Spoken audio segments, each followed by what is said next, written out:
They're holding a press conference following the signing of the defence treaty. Of course, our oldest relationship. And maybe those who have gone before us have just thought this to be assumed.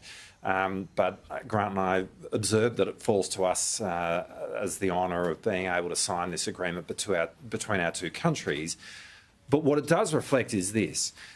Whilst the UK is our oldest relationship, where the people-to-people links have always been incredibly strong, where there is a deep affection and where our reflexes and instincts are very similar, what we are experiencing right now is a strategic dimension to the contemporary relationship, which in many respects is unprecedented, but certainly has not been in place for decades.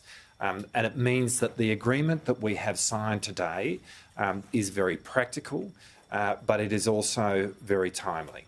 And it does reflect a relationship which has become much more strategic, a relationship which has a much bigger national security dimension.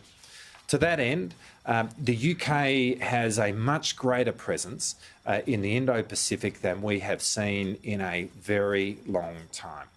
Offshore patrol vessels and its littoral response group are operating within our region. And next year we will see a carrier strike group come through the region as well. And so today in our bilateral meeting, we took the opportunity to talk about ways in which Australia can engage in those efforts, but also how those efforts can also engage in the increased tempo of exercises and activities which we are involved in the Indo-Pacific, so that together we can assert the global rules-based order, freedom of navigation, the UN Convention on the Law of the Sea within the Indo-Pacific. And we are enormously grateful to the increased presence that we are now seeing from the UK here. And that frames the significance of why we need to be having a status of forces agreement right now.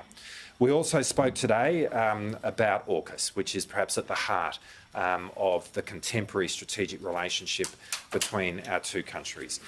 We spoke about how Pillar 1, Australia acquiring a nuclear-powered submarine capability from the United States and the United Kingdom, is progressing at pace, both in terms of the industrial dimension of that at the Osborne Naval Shipyard in Adelaide, but also in an operational sense in the establishment of more frequent visits of nuclear-powered submarines to HMAS Stirling in Western Australia, and in the coming years the establishment of the Submarine Rotation Force West. And we are really pleased at the progress of that, as we are at the progress of Pillar 2.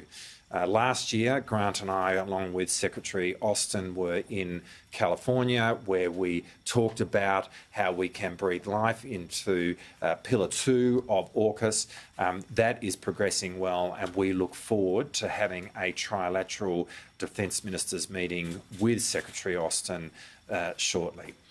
Finally, I just want to mention Ukraine.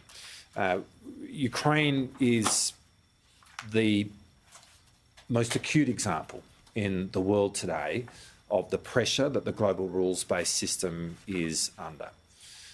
And this is a critical moment in the conflict in Ukraine. And we very much acknowledge the leadership of the United Kingdom in supporting Ukraine in their fight against the appalling invasion by Russia. And it is critically important that the world stays the course right now to ensure that Ukraine is able to resolve this conflict on its terms. And the UK is right at the forefront of that.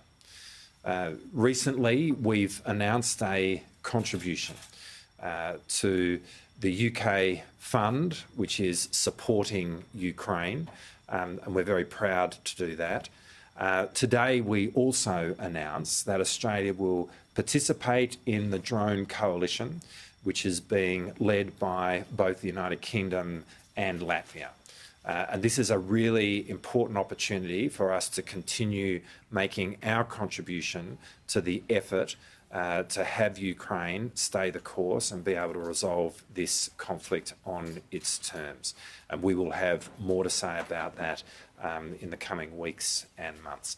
But Grant, it is an enormous pleasure to have you here. It's Grant's first visit to Australia. I've assured him that the weather he is experiencing in Canberra today is the way it is every single day in this city, and we are very much looking forward to the rest of the two-day itinerary. And of course, tomorrow we go into the 2+2, the AUKUS, with Secretary Cameron and Minister